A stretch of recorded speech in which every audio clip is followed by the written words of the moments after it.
pessoal, a gente vai ver agora como podemos fazer algumas tabelas de ambientes e áreas, tabelas de portas, de janelas, para que a gente possa incluir tudo isso na nossa folha. Aqui com o botão direito do mouse eu vou escolher nova tabela quantidades e vou escolher a opção ambientes. Essa tabela de ambientes eu vou chamar de ambientes e áreas.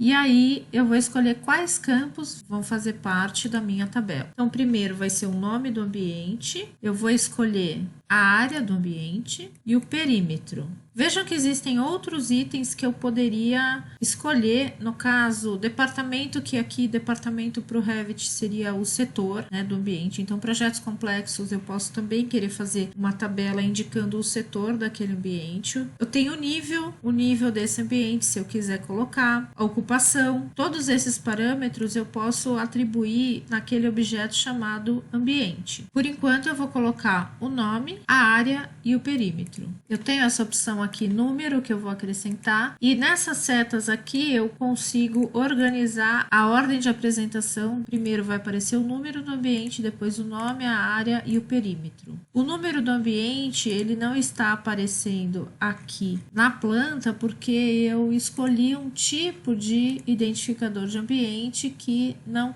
tem o número. No meu caso, eu editei esse tipo de identificador de ambiente para que ele não apresentasse o número do ambiente, mas cada ambiente tem um número. Então, feito aqui essa tabela de ambientes, eu tenho nas propriedades da tabela algumas opções. Os campos, em que eu posso editar quais campos eu devo acrescentar, eu quero acrescentar nessa tabela de ambientes e áreas. Vejam que tem alguns ambientes aqui que estão como não colocados, significa que eventualmente eu coloquei e excluí e ele manteve aqui o registro de que esse ambiente, essa informação de ambiente estava aqui no Revit. Com o botão direito do mouse aqui eu consigo excluir linha. Ele fala que vai excluir o ambiente. E é exatamente isso que eu quero, que as informações são todas integradas. Então, eu tenho lavabo não colocado e eu tenho lá o lavabo, outro lavabo não colocado, e eu tenho ali um lavabo mesmo. Então, esses ambientes, em algum momento, eu coloquei e depois apaguei e acabou ficando a informação dele aqui. Então, esses não colocados eu vou excluir e automaticamente ele exclui o objeto ambiente. Então, no item classificar, eu vou escolher como eu vou colocar esses ambientes em ordem. Então, por exemplo, eu poderia pôr como nome. Então, ele faria uma classificação pelo nome. Eu poderia escolher uma classificação por área crescente ou decrescente. Ele começaria com os ambientes de menor área para os ambientes de maior área. Então, eu vou colocar por nome e aí eu vou atribuir aqui, reatribuir os números dos ambientes, porque como eu fui esse arquivo ao longo do tempo, eu coloquei, apaguei, ele foi numerando sequencialmente os ambientes. Então agora eu vou arrumar. Se o número desses ambientes estivesse marcado na planta, ele atualizaria também o número de ambiente lá. Porém, então eu fiz essa identificação aqui e eu tenho então cada ambiente, a área que cada um deles ocupa e o perímetro. Um outro tipo de tabela que eu posso criar, eu vou criar uma tabela de quantidades e vou escolher a opção janelas, tabela de janelas. Ou simplesmente eu vou colocar janelas. Nas janelas, as informações que eu preciso são o tipo de janela, a largura, a altura da janela, a altura do peitoril e também é interessante colocar aqui o nível para eu saber em que pavimento que ela tá. Feito isso, eu tenho aqui uma tabela de janelas. Se eu quiser classificar pelo tipo e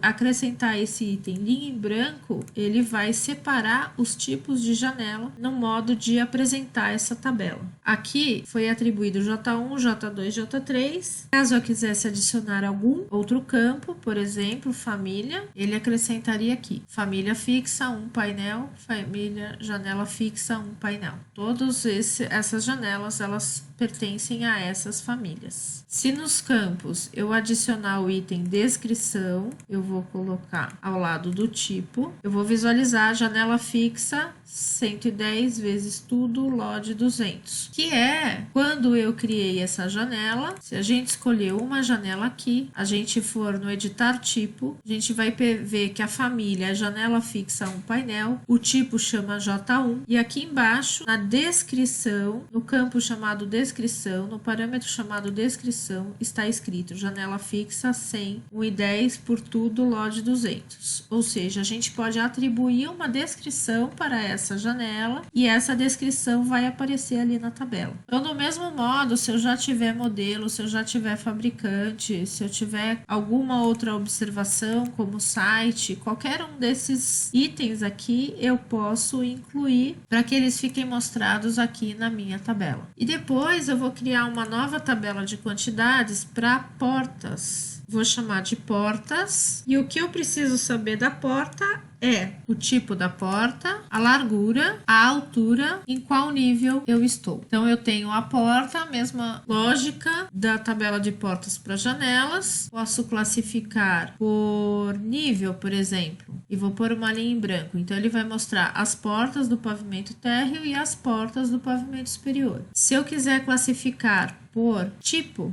ele vai agrupar as portas P60 e as portas P70, independente do nível em que elas estão. Eu ainda tenho aqui a possibilidade de acrescentar aqui no item classificar um total, contagem e totais, título, contagem e totais. Então ele vai colocar um total geral. Esse item itemizar cada instância é importante ele estar ligado para que eu consiga ver cada uma das portas, cada um dos elementos que existe lá no meu modelo. E se eu acrescentar aqui o item classificar por tipo e acrescentar esse item rodapé, eu posso falar que é o título, contagem e totais. E ele vai acrescentar aqui, ó, P60 vai por 2, vai por a quantidade de portas P60. A gente pode fazer isso também nas janelas. Vamos lá na janela e acrescentar aqui para que ele me diga que eu tenho 5 janelas do tipo J1. Eu tenho 2 janelas do tipo J2 e uma do tipo J3. Com isso, a gente tem essas tabelas que eu posso utilizar para colocar lá na minha folha quando for o momento de fazer isso. Ok, pessoal? Um abraço!